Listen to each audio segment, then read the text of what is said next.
வணக்கம். இந்திய நேரப்படி மதியம் 1:30 மணி செய்திகள். முதலில் தலைப்புச் செய்திகளை காணலாம். மக்களுக்காக ஓய்வின்றி உழைக்க வேண்டும். மத்திய அமைச்சர்களுக்கு பிரதமர் மோடி அறிவுரை. அமெரிக்காவில் ஒரே நாளில் 900 கோடி ரூபாய் முதலீடு ஈர்ப்பு. முதலமைச்சர் மு.க. ஸ்டாலின் எக்ஸ் தளத்தில் பதிவு. திருச்சியில் மாணவிக்கு பாலியல் தொல்லை. குற்றவாளி கைது செய்யப்பட்டதை அடுத்து போராட்டத்தை கைவிட்ட மாணவர்கள். செய்தி மக்கள் தொடர்புத்துறை முன்னாள் இணை இயக்குனர் மணிமாறன் மறைவு. முதலமைச்சர் மு.க. ஸ்டாலின் இரங்கல். டிஎன்பிஎஸ்சி தொழில்நுட்ப பணிகளுக்கான தேர்வு தேதி அறிவிப்பு. தேர்வுக்கான விண்ணப்ப விநியோகம் தொடக்கம். தி கோட் திரைப்படத்தின் டிக்கெட் முன்பதிவு தொடக்கம். ஆர்வமுடன் முன்பதிவு செய்த ரசிகர்கள். தமிழ்நாட்டில் 8 மாவட்டங்களில் மழைக்கு வாய்ப்பு. சென்னை வானிலை ஆய்வு மையம் தகவல். இனி விரிவான செய்திகளை காணலாம். அமெரிக்காவில் ஒரே நாளில் 900 கோடி ரூபாய்க்கு அதிகமான முதலீடுகள் ஈர்க்கப்பட்டுள்ளதாக முதலமைச்சர் மு.க. ஸ்டாலின் தெரிவித்துள்ளார். தமிழக முதலமைச்சர் மு.க. ஸ்டாலின் புதிய தொழில் முதலீடுகளை ஈர்ப்பதற்காக அமெரிக்காவிற்கு சென்றுள்ளார். இந்த நிலையில் சான் பிரான்சிஸ்கோவில் இன்று நடந்த முதலீட்டாளர்கள் மாநாட்டில் பல நிறுவனங்களுடன் புரிந்துணர்வு ஒப்பந்தம் கையெழுத்தாகியுள்ளது. இது தொடர்பாக முதலமைச்சர் மு.க. ஸ்டாலின் தனது எக்ஸ் தளத்தில் வெளியிட்டுள்ள பதிவில், அமெரிக்காவில் ஒரே நாளில் 900 கோடி ரூபாய்க்கு அதிகமான முதலீடுகள் ஈர்க்கப்பட்டுள்ளதாகவும், இது சென்னை, மதுரை, செங்கல்பட்டு உள்ளிட்ட நகரங்களில் 4100 வேலை வாய்ப்புகளுக்கு வழிவகுக்கும் என்றும், அமெரிக்காவில் இருந்து மேலும் அதிக முதலீடுகள் தமிழ்நாட்டிற்கு ஈர்க்கப்படும் என்றும் அவர் தெரிவித்தார். திருச்சி என்ஐடி விடுதியில் மாணவிக்கு பாலியல் தொல்லை கொடுத்த ஒப்பந்த ஊழியர் கைது செய்யப்பட்டதை அடுத்து போராட்டம் கைவிடப்பட்டது. திருச்சி தேசிய தொழில்நுட்ப கழக மாணவிகள் விடுதியில் மாணவிக்கு ஒப்பந்த ஊழியர் ஒருவர் பாலியல் தொல்லை கொடுத்துள்ளார். இதையடுத்து விடுதி காப்பாளரிடம் இது குறித்து கூறிய போது, ஆடைகள் சரியாக அணியாத காரணத்தினால் தான் இதுபோன்ற சம்பவங்கள் நடக்கிறது என கூறியுள்ளார். இதனை கண்டித்து மாணவ மாணவிகள் இரவு 11:30 மணி அளவில் விடிய போராட்டத்தில் ஈடுபட்டனர். இதையடுத்து மாணவிக்கு பாலியல் தொல்லை கொடுத்த ஒப்பந்த ஊழியர் கதிரேசன் போலீசாரால் கைது செய்யப்பட்டார். மாணவிகள் போராட்டத்தை அடுத்து என்ஐடியில் மாவட்ட எஸ்பி வருண்குமார் நேரில் விசாரணை நடத்தினார். இதையடுத்து விடுதி கண்காணிப்பாளர் மாணவர்களிடம் மன்னிப்பு கேட்டார். விடுதி கண்காணிப்பாளர் மன்னிப்பு கேட்ட பின் மாணவர்கள் போராட்டத்தை கைவிட்டு மீண்டும் கல்லூரிக்கு திரும்பிச் சென்றனர். செய்தி மக்கள் தொடர்புத்துறை முன்னாள் இணை இயக்குனர் மணிமாறன் மறைவிற்கு முதலமைச்சர் மு.க. ஸ்டாலின் இரங்கல் தெரிவித்துள்ளார். முதலமைச்சர் மு.க. ஸ்டாலின் வெளியிட்டுள்ள இரங்கல் செய்தியில், செய்தி மக்கள் தொடர்புத்துறையின் முன்னாள் இணை இயக்குனரும் தனது உறவினருமான மணிமாறனின் திடீர் மறைவு செய்தி கேட்டு மிகுந்த அதிர்ச்சியும் வேதனையும் அடைந்ததாக தெரிவித்துள்ளார். மேலும் கலைஞர் முதலமைச்சராக இருந்த நேரத்தில் அவரது அலுவலகத்தில் மக்கள் தொடர்பு அதிகாரியாகவும், செய்தி மக்கள் தொடர்புத்துறையில் பல்வேறு பொறுப்புகளிலும் திறம்பட பணியாற்றியவர் என்றும், அவரது மறைவால் வாடும் குடும்பத்தினருக்கும் அவருடைய பணியாற்றிய சக செய்தி மக்கள் தொடர்புத்துறை பணியாளர்களுக்கும் ஆறுதலையும் இரங்கல்களையும் தெரிவிப்பதாகவும் குறிப்பிட்டுள்ளார். தொழில்நுட்ப பணிகளுக்கான தேர்வு தேதியை டிஎன்பிஎஸ்சி அறிவித்துள்ளது. தமிழ்நாடு அரசு பணியாளர் தேர்வாணையம் தொழில்நுட்ப பணிகளுக்கான தேர்வு தேதி குறித்து அறிவிப்பு வெளியிட்டுள்ளது. அதன்படி மொத்தம் 105 பணியிடங்களை நிரப்புவதற்காக நவம்பர் 18, 19 மற்றும் 20 ஆகிய தேதிகளில் தேர்வு நடைபெறும் என அறிவித்துள்ளது. தேர்வு தேதி அறிவிக்கப்பட்ட நிலையில் தேர்வுக்கான விண்ணப்ப விநியோகம் தற்போது தொடங்கியுள்ளது. இந்த தேர்வுக்கு செப்டம்பர் 28ஆம் தேதி வரை விண்ணப்பிக்கலாம் என்றும், டிஎன்பிஎஸ்சியின் அதிகாரப்பூர்வ இணையதளத்தில் விண்ணப்பம் தொடர்பான விவரங்கள் தெரிந்து கொள்ளலாம் என்றும் தெரிவித்துள்ளது. தென்காசியில் 3 நாட்களுக்கு ஊரடங்கு அமல்படுத்தப்படும் என மாவட்ட ஆட்சியர் அறிவித்துள்ளார். மாமன்னர் பூலித்தேவனின் 309வது பிறந்தநாளை ஒட்டி தென்காசி மாவட்டம் முழுவதும் நாளை மாலை 6 மணி முதல் செப்டம்பர் 2ஆம் தேதி காலை 10 மணி வரை பாரதிய நாகரிக் சுரக்ஷா சன்ஹிதா சட்டப்பிரிவு 163 படி ஊரடங்கு அமல்படுத்தப்படும் என மாவட்ட ஆட்சியர் அறிவித்துள்ளார். இந்த ஊரடங்கு அறிவிப்பின்படி 4 நபருக்கு மேல் கூடி நின்றால் சட்டப்படி நடவடிக்கை எடுக்கப்படும் என மாவட்ட ஆட்சியர் கமல் கிஷோர் எச்சரிக்கை விடுத்துள்ளார். ஆம்பூர் அருகே இலங்கை தமிழர்களுக்காக 12.42 கோடி ரூபாய் மதிப்பீட்டில் கட்டப்பட்ட 236 புதிய குடியிருப்புகளை அமைச்சர்கள் பங்கேற்று ரிப்பன் வெட்டி திறந்து வைத்தனர். திருப்பத்தூர் மாவட்டம் ஆம்பூர் தாலுகா மின்னூர் மற்றும் சின்னப்பள்ளிக்குப்பம் பகுதியில் இலங்கை தமிழர் மறுவாழ்வு முகாமில் வசிக்கும் இலங்கை தமிழர்களுக்காக 12.42 கோடி ரூபாய் மதிப்பீட்டில் கட்டப்பட்ட 236 புதிய குடியிருப்புகளின் திறப்பு விழா நடைபெற்றது. இதில் பொதுப்பணித்துறை அமைச்சர் கேவா வேலு, சிறுபான்மையினர் நலத்துறை அமைச்சர் செஞ்சி மஸ்தான் ஆகியோர் பங்கேற்று திறந்து வைத்தனர். மேலும் 5.28 கோடி ரூபாய் திட்ட மதிப்பீட்டில் கட்டுமான பணிகளுக்காக அடிக்கல் நாட்டு விழாவையும் அமைச்சர்கள் துவக்கி வைத்தனர். விழாவில் மாவட்ட ஆட்சியர் தர்பகராஜ், பாராளுமன்ற உறுப்பினர் கதிர் ஆனந்த், அண்ணாதுரை உள்ளிட்டோர் கலந்து கொண்டனர். கம்பம் அருகே உள்ள நியாய விலை கடையில் நாடாளுமன்ற உறுப்பினர் தங்கம் தமிழ்ச்செல்வன் திடீர் ஆய்வு மேற்கொண்டார். தேனி மாவட்டம் கம்பமெட்டு சாலையில் உள்ள நியாய விலை கடையில் தேனி பாராளுமன்ற திராவிட முன்னேற்ற கழக நாடாளுமன்ற உறுப்பினர் தங்க தமிழ்ச்செல்வன் திடீர் ஆய்வு மேற்கொண்டார். ஆய்வின் போது கடையின் ஊழியர் மட்டுமே கடையில் இருந்ததாகவும் பொதுமக்கள் யாரும் பொருட்கள் வாங்க வரவில்லை எனவும் கூறப்படுகிறது. அப்போது அங்கு வந்த சமூக ஆர்வலர்கள் சிலர் தங்களுக்கு எண்ணெய், அரிசி போன்றவை முறையாக வழங்கப்படுவதில்லை என கூறியதற்கு இங்கு எல்லாம் சரியாக நடக்கிறது எனவும் சரியான நேரத்தில் பொருட்களை பொதுமக்கள் வந்து வாங்க வேண்டும் என்றும் அப்போதும் கிடைக்கவில்லை என்றால் மீண்டும் ஆய்வு மேற்கொள்வதாகவும் கூறியுள்ளனர். கோவில்பட்டியில் பஜாஜ் பைனான்சில் கடன் வாங்கிய இளம் பெண்ணை திருமணம் செய்து கொள்வதாக கூறி உல்லாசமாக இருந்துவிட்டு கர்ப்பமாக்கி ஏமாற்றிய பஜாஜ் நிறுவன ஊழியரை காவல்துறையினர் கைது செய்தனர். தூத்துக்குடி மாவட்டம் கோவில்பட்டி சங்கரலிங்கபுரம் பகுதியைச் சேர்ந்த கார்மேகம் என்பவரது மகன் அகஸ்டின் என்பவருக்கு திருமணமாகி 5 வயதில் குழந்தை உள்ள நிலையில் பசுவந்தனை சாலையில் உள்ள பஜாஜ் கம்பெனியில் கலெக்ஷன் எக்ஸிகியூட்டிவாக அகஸ்டின் வேலை பார்த்து வருகிறார். இந்நிலையில் பஜாஜ் நிறுவனத்தில் ரூபாய் 2 லட்சம் கடன் பெற்றவரின் மகளை அகஸ்டின் காதலித்ததில் கர்ப்பமடைந்த பெண்ணை திருமணம் செய்யாமல் ஏமாற்றியுள்ளார். இதனால் பாதிக்கப்பட்ட பெண்ணின் உறவினர்கள் கோவில்பட்டி அனைத்து மகளிர் காவல் நிலையத்தில் அளித்த புகாரின் பேரில் காவல்துறையினர் வழக்கு பதிவு செய்து அகஸ்டினை கைது செய்து விசாரணை நடத்தினர். விசாரணையில் பஜாஜ் பைனான்ஸ் நிறுவனத்தில் கடன் வாங்கிய பல பெண்களை மிரட்டி உல்லாசமாக இருந்தது தெரியவந்தது. ஆத்தூரில் அரசு டாஸ்மாக் கடையில் இருந்து தனியார் பாருக்கு மது பாட்டில்களை ஆட்டோவில் கொண்டு சென்றதாக கூறி மது பிரியர்கள் ஆட்டோவை சிறைப்பிடித்து வாக்குவாதத்தில் ஈடுபட்டதால் பரபரப்பு நிலவியது. சேலம் மாவட்டம் ஆத்தூர் ரயிலடி தெரு பகுதியில் அரசு டாஸ்மாக் கடை செயல்பட்டு வருகிறது. அரசு மகளிர் மேல்நிலைப்பள்ளி, தனியார் பள்ளி, தனியார் மருத்துவமனை, ரயில் நிலையம் உள்ளிட்டவைகளுக்கு செல்லும் பகுதியில் பிரதான சாலையில் மதுபான கடை அமைந்துள்ளதால் பொதுமக்கள், பள்ளி குழந்தைகள், மருத்துவமனைக்கு செல்லும் நோயாளிகள் மிகுந்த சிரமத்துக்கு உள்ளாகி வந்த நிலையில் கடையை அகற்ற பல்வேறு தரப்பினரும் கோரிக்கை விடுத்து வருகின்றனர். இந்த நிலையில் அரசு டாஸ்மாக் கடை எண் 7141 தனியார் பாருக்கு மது பாட்டில்களை ஆட்டோவில் கொண்டு சென்றதாக கூறி மது பிரியர்கள் ஆட்டோவை சிறைப்பிடித்து வாக்குவாதத்தில் ஈடுபட்டனர். மேலும் சம்பவ இடத்திற்கு வந்த அரசு டாஸ்மாக் கடை மேற்பார்வையாளர் ரத்னம் என்பவரிடமும் வாக்குவாதத்தில் ஈடுபட்டனர். இதுகுறித்து தகவல் அறிந்து வந்த நகர காவல்துறையினர் விசாரணை நடத்தி வருகின்றனர். சூலூர் வட்டாட்சியர் அலுவலகத்தில் நடைபெற்ற அமைதி பேச்சுவார்த்தையில் எண்ணெய் குழாய் திட்டத்தை சாலையோரமாக மட்டுமே செயல்படுத்த வேண்டும் என விவசாயிகள் வலியுறுத்தினர். பாரத் பெட்ரோலியம் நிறுவனம் கடந்த 25 ஆண்டுகளுக்கு முன்பு கோவை மாவட்டம் இருகூரில் இருந்து கரூர் வரை விவசாய விளைநிலங்கள் வழியாக எண்ணெய் குழாய் திட்டத்தை செயல்படுத்தி அதன் மூலம் பெட்ரோல், டீசல் கொண்டு சென்று வருகிறது. இதனிடையே கோவை மாவட்டம் சூலூர் வட்டாட்சியர் அலுவலகத்தில் கோவை தெற்கு கோட்டாட்சியர் Ramkumar, Catherine Saranya, sub collector, Sulur வட்டாட்சியர் ஆகியோர் தலைமையில் பாதிக்கப்பட்ட விவசாயிகள், விவசாய சங்கங்கள், பாரத் பெட்ரோலிய நிறுவனம் ஆகியவை கலந்து கொண்ட அமைதி பேச்சுவார்த்தை நடந்தது. அப்போது எண்ணெய் குழாய் திட்டத்தை சாலையோரமாக செயல்படுத்த வேண்டும் என வலியுறுத்தினர். வருவாய் கோட்டாட்சியர் விவசாயிகளின் கோரிக்கைகள் நியாயமானதாக இருந்தாலும் திட்டத்தை அரசு செயல்படுத்த உள்ளது என்று தெரிவித்ததை எதிர்த்து விவசாயிகள் கோரிக்கைகளை வலியுறுத்தி கோரிக்கை முழக்கங்கள் எழுப்பினர். 25 ஆண்டுகளுக்கு முன்பு ஒரு எண்ணெய் குழாய் திட்டத்தை விவசாய விளைநிலங்கள் வழியாக பதித்து செயல்படுத்தி வருகிறது. இந்த திட்டத்தால் விவசாய நிலத்துடைய விலை மதிப்பு பல மடங்கு சிறந்திருக்கிறது. அந்த பகுதியில் 60 அடிக்கு நாங்கள் விவசாயம் பண்ண முடியல. அரசு வங்கிகள் கூட எங்களுக்கு கடன் கொடுக்கல. அங்கே கட்டிடம் கட்ட முடியல. மேலும் அந்த பைப்லைனுக்கு நாங்கள் கட்டணம் இல்லாத வாட்ச்மேனாக வேலை செய்து கொண்டிருக்கிறோம்.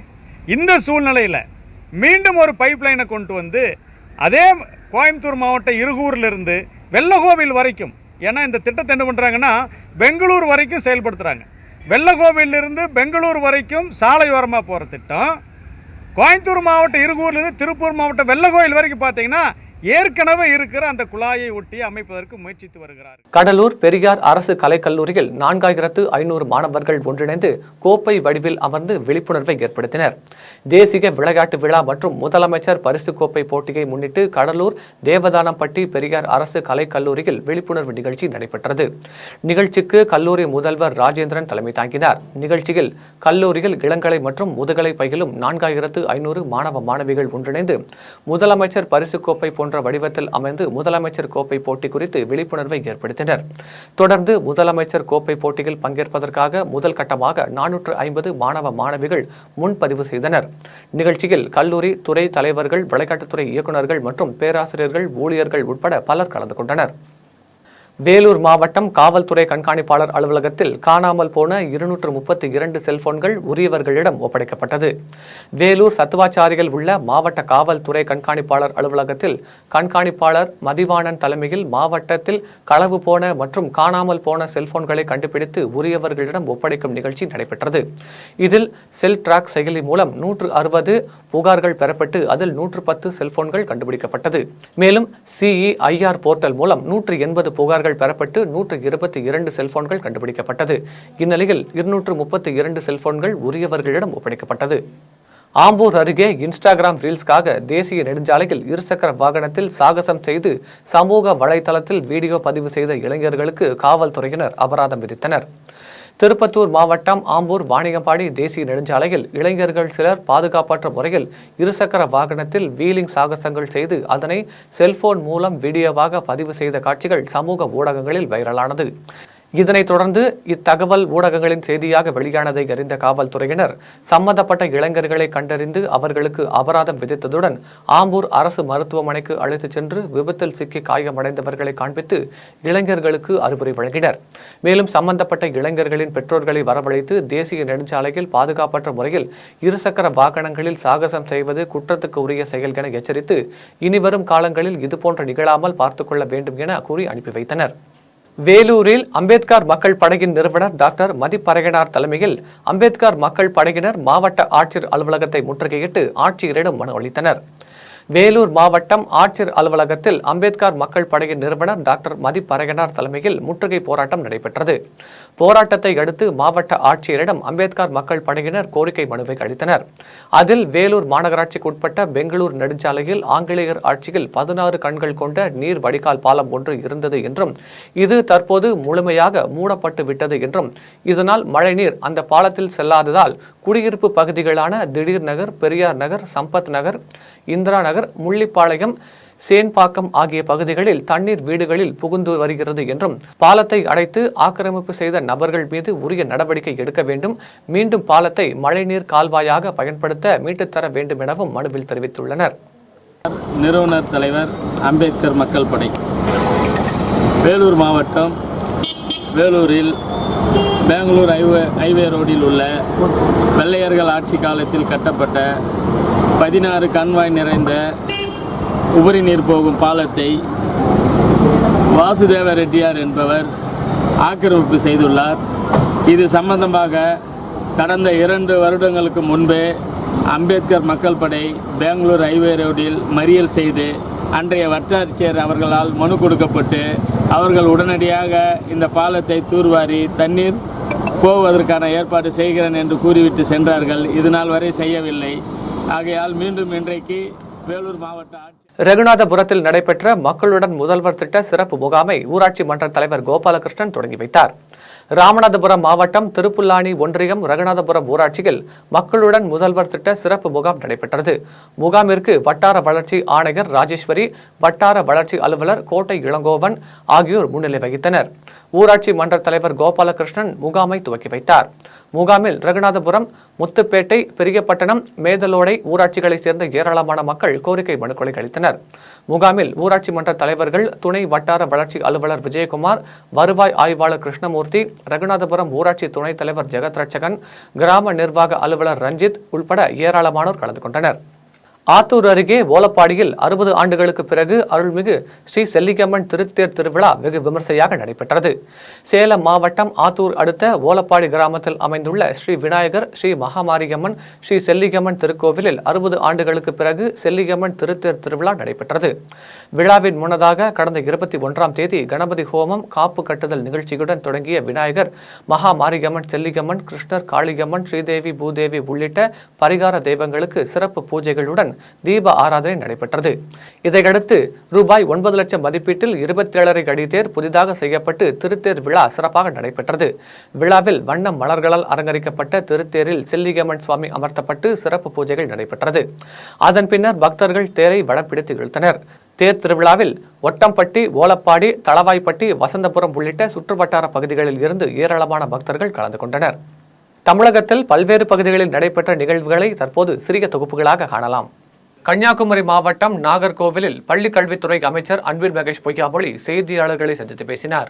அப்போது பேசிய அவர், தேர்வை எதிர்கொள்ளும் மாணவர்களுக்கு பயம் இருக்கக்கூடாது என்று கூறினார். தொடர்ந்து பேசிய அவர், தேசிய கல்விக் கொள்கையில் இணைந்தால் மட்டுமே மத்திய அரசிடம் இருந்து 4வது தவணை நிலுவைத் தொகை வழங்கப்படும் என மத்திய அமைச்சர் தர்மேந்திர பிரதான் கூறியதாக அமைச்சர் அன்பில் மகேஷ் தெரிவித்தார். ஒரு முடிவை எடுத்தவுடன் நம்முடைய மாண்புமிகு மாவட்ட அமைச்சர் எடுத்து சொன்னோம். உடனடியாக நம்முடைய மாண்புமிகு பால்வளத்துறை அமைச்சர் கண்டிப்பாக இங்கே செய்யுங்கள் என்று சொல்லியிருப்பது இன்னைக்கு நல்ல ஏற்பாடை நம்முடைய வணக்கத்துக்குரிய மேயர், நம்முடைய மாவட்ட ஆட்சியர் எல்லாம் அனைவரும் சேர்ந்து இதற்காக ஒரு 1200 மாணவர்கள் பொழுது உரையாற்றுகின்ற ஒரு நல்ல ஒரு வாய்ப்பு. அதுல இன்னைக்கு குழந்தைங்களோட நம்ம இன்ட்ராக்ட் பண்ணக்கூடிய ஒரு மிகப்பெரிய ஒரு வாய்ப்பு. பொதுவாக பிள்ளைகளுக்காக அந்த பொதுத் தேர்வு அந்த பயம் இருக்கக்கூடாது என்பதற்காக இதுல நம்முடைய பிள்ளைகளை என்கரேஜ் பண்றீங்க அளவுக்கு மாண்புமிகு பார்வையாளர் மாவட்ட ஆட்சியர் ஊக்கப்பட்டுள்ள விதமாக அவர்களுடைய உரையை நிறுத்தியிருக்கிறார்கள். இதனைத் தொடர்ந்து அடுத்த கட்டம் திண்டுக்கல் மாவட்டம் நத்தம் அருகே உள்ள செந்துறை, ரெங்கை சேர்வைக்காரன்பட்டி, பெரியூர்பட்டியில் 39,15,000 ரூபாய் மதிப்பிலான கட்டிடங்கள் திறக்கும் நிகழ்ச்சி நடைபெற்றது. இதில் அதிமுக முன்னாள் மின்சாரத்துறை அமைச்சர் நத்தம் விஸ்வநாதன் கலந்து கொண்டு புதிய நியாய விலைக்கடை மற்றும் நாடக மேடையை திறந்து வைத்தார். அப்போது அவர் சென்ற அனைத்து இடங்களிலும் மின்சாரம் துண்டிக்கப்பட்டது. இதனால் ஆத்திரமடைந்த அவர் மைக் இல்லாமலேயே பொதுமக்களிடையே பேசிவிட்டு சென்றார். வேலூர் மாவட்டம் குடிகாத்தம் அடுத்த மேல் ஆத்தூர் பகுதியில் வசித்து வரும் சதீஷ்குமார் என்பவர் உணவகம் நடத்தி வருகிறார். இவரது உணவகத்தில் கர்நாடக மாநிலம் மது பாட்டில்கள் விற்பனை செய்யப்படுவதாக காவல்துறையினருக்கு ரகசிய தகவல் கிடைத்தது. அதன் பேரில் உணவகத்தில் சோதனை செய்த போது மது பாட்டில் பதுக்கி வைத்து விற்பனை செய்வது தெரியவந்தது. இதையடுத்து அவரிடம் இருந்து 70 கர்நாடக மது பாட்டில்கள் பறிமுதல் செய்து போலீசார் விசாரணை மேற்கொண்டு வருகின்றனர். காஞ்சிபுரம் மாவட்டம் வாலாஜாபாத் ஒன்றியத்திற்கு உட்பட்ட ஊராட்சிகளில் அதிமுகவின் புதிய உறுப்பினர் அட்டை வழங்கும் நிகழ்ச்சி நடைபெற்றது. நிகழ்ச்சியில் சிறப்பு அழைப்பாளராக அதிமுக முன்னாள் அமைச்சர் சோமசுந்தரம் பங்கேற்று உறுப்பினர்களுக்கு புதிய உறுப்பினர் அட்டைகளை வழங்கினார். இதில் அதிமுக அமைப்பு செயலாளர் கணேசன், மாவட்ட இளைஞரணி செயலாளர் ஆனந்தன் உள்ளிட்ட அதிமுக நிர்வாகிகள், தொண்டர்கள் கலந்து கொண்டனர். நாகை மாவட்டம் வேதாரண்யம் அடுத்த ஆற்காட்டுத்துறை மீனவ கிராமம் லயன்ஸ் நகரை சேர்ந்த மீனவர்கள் வேதாரண்யத்துக்கு கிழக்கே கடலில் மீன்பிடித்துக் கொண்டிருந்தனர். அப்போது இலங்கை கடற்கொள்ளையர்கள் 3 பேர் பயங்கர ஆயுதங்களுடன் வந்து படகில் இருந்த சிவகுமார், சந்திரசேகர், ராஜகோபால், அருண்குமார், சுப்பிரமணியன் ஆகிய 5 மீனவர்களை ஆயுதங்களால் வெட்டி அவர்களிடம் இருந்த 2 லட்சம் ரூபாய் மதிப்பிலான 350 கிலோ மீன்பிடி வலைகளை திருடிச் சென்றனர். பின்னர் கரை திரும்பிய மீனவர்கள் அளித்த புகாரின் பேரில் கடலோர காவல் குழும போலீசார் விசாரணை நடத்தி வருகின்றனர். வேலூர் மாவட்டம் காட்பாடி அடுத்த டிகேபுரம் பாலாற்றில் குளிக்கச் சென்ற யுவராஜ் என்கிற இளைஞர் நீரில் மூழ்கி உயிரிழந்தார்.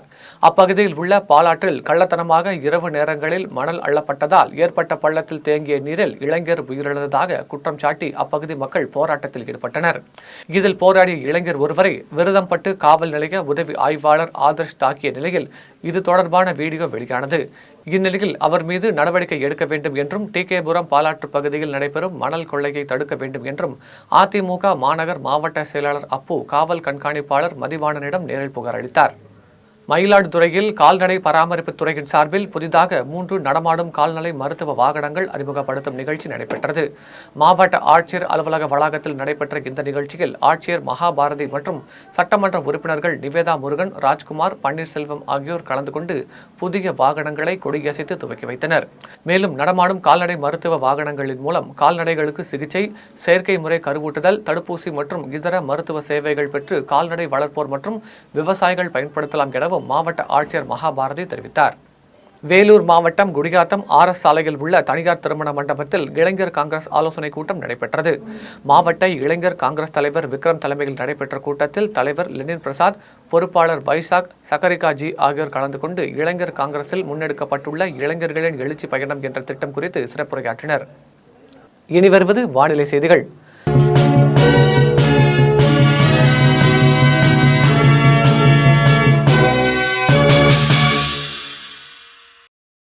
தமிழ்நாட்டில் 8 மாவட்டங்களில் மழைக்கு வாய்ப்புள்ளதாக சென்னை வானிலை ஆய்வு மையம் தெரிவித்துள்ளது. மேற்கு திசை காற்றின் வேக மாறுபாடு காரணமாக தமிழகம் மற்றும் புதுச்சேரியில் அடுத்த 6 நாட்களுக்கு மழைக்கு வாய்ப்புள்ளதாக வானிலை ஆய்வு மையம் தெரிவித்திருந்தது. இந்நிலையில் தமிழ்நாட்டில் 8 மாவட்டங்களில் மழைக்கு வாய்ப்புள்ளதாக வானிலை ஆய்வு மையம் தெரிவித்துள்ளது. அதன்படி கோவை, திருப்பூர், திண்டுக்கல், நீலகிரி, கன்னியாகுமரி, தென்காசி உள்ளிட்ட 8 மாவட்டங்களில் ஒரு சில இடங்களில் மழைக்கு வாய்ப்புள்ளதாக சென்னை வானிலை ஆய்வு மையம் தெரிவித்துள்ளது. இனி வருவது தங்கம், வெள்ளி விலை மற்றும் பங்குச்சந்தை நிலவரம்.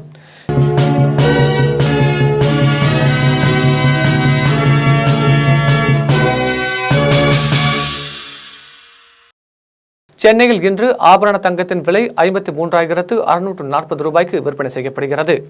சென்னையில் இன்று ஆபரண தங்கத்தின் விலை கிராமுக்கு 10 ரூபாய் குறைந்து 6,705 ரூபாய்க்கு விற்பனை செய்யப்படுகிறது. மேலும் ஒரு சவரனுக்கு 80 ரூபாய் குறைந்து 53,640 ரூபாய்க்கு விற்பனை செய்யப்படுகிறது. 24 கேரட் தூய தங்கம் ஒரு சவரன் 58,520 ரூபாய்க்கு விற்பனை செய்யப்படுகிறது. மேலும் 1 கிராம் வெள்ளி 93 ரூபாய்க்கும் 1 கிலோ வெள்ளி 93,000க்கும் விற்பனை செய்யப்படுகிறது. மும்பை பங்குச்சந்தை இன்று உயர்வுடன் காணப்படுகிறது. மும்பை பங்குச்சந்தை குறியீட்டு எண் சென்செக்ஸ் 218 புள்ளிகள் அதிகரித்து 82,352 புள்ளிகளில் வணிகமாகிறது. தேசிய பங்குச்சந்தை குறியீட்டு எண் நிப்டி 72 புள்ளிகள் அதிகரித்து 25,224 புள்ளிகளில் வணிகமாகிறது. மீண்டும் ஜெம் தலைப்புச் செய்திகள். மக்களுக்காக ஓய்வின்றி உழைக்க வேண்டும். மத்திய அமைச்சர்களுக்கு பிரதமர் மோடி அறிவுரை. அமெரிக்காவில் ஒரே நாளில் 900 கோடி ரூபாய் முதலீடு ஈர்ப்பு.